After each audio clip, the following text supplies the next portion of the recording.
ومع سلسلة الأكل الصحي بتاعنا اللي بنعمله بالحبة الكاملة، هنعمل بقى النهاردة الكريب.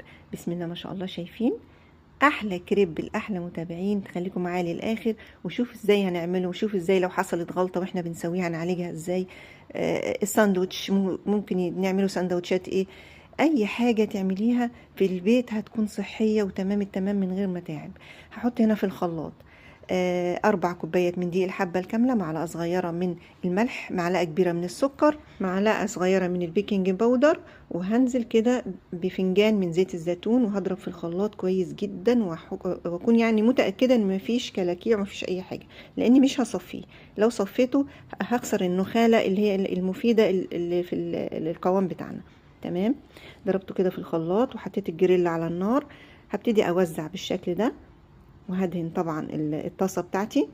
انا مش محتاجة ادهنها، الجريلة دي مش بيلزق فيها، بس احتياطي علشان يطلع معايا بسهولة. تمام. هحافظ كويس جدا على توزيع الحرارة، لانه بيستوي من النص بسرعة عن الاحرف. احاول ان انا اوسطن او اجيب الحروف بتاعه الجريل كده، بحيث ان يفصل معايا من الحروف، يبقى يعني كله سوا واحد. تمام.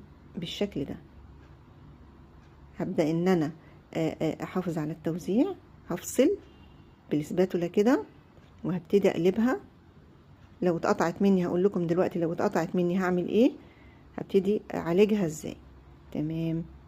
شايفين بسم الله ما شاء الله السوا ممتاز جدا. حاجة كده في البيت نظيفة ومفيدة، ونهتم بصحتنا شوية، بلاش الاكل الشارع وكده. يعني بسم الله ما شاء الله. هنبتدي نعمل واحدة كمان في الكرباية دي. هبتدي اقطعها وهوريكم ازاي هعالجها لما تتقطع. تمام. لو اتقطعت مني مفيش مشكلة خالص، هخليها على النار عادي. وهبدأ ان انا اجيب معلقة صغيرة اهي، انا قطعتها. هجيب معلقة صغيرة من العجين بتاعي، وهبتدي احطها كده بالشكل ده، هتستوي معاها ولا كأني في حاجة. طلع معايا الكريب بتاعي كده بسم الله ما شاء الله، مش بيتقطع، مرن جدا.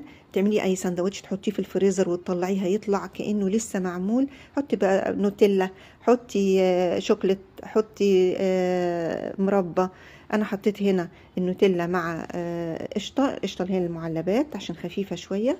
وبسم الله ما شاء الله كلناه بالليل حاجه كده جميله جدا، ولا تعبتنا ولا اي حاجه.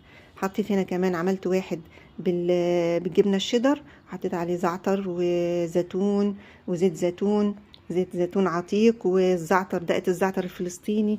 بسم الله ما شاء الله حاجة كده جميلة. اعملي بطاطس بالهنا والشفا ليكم كلكم.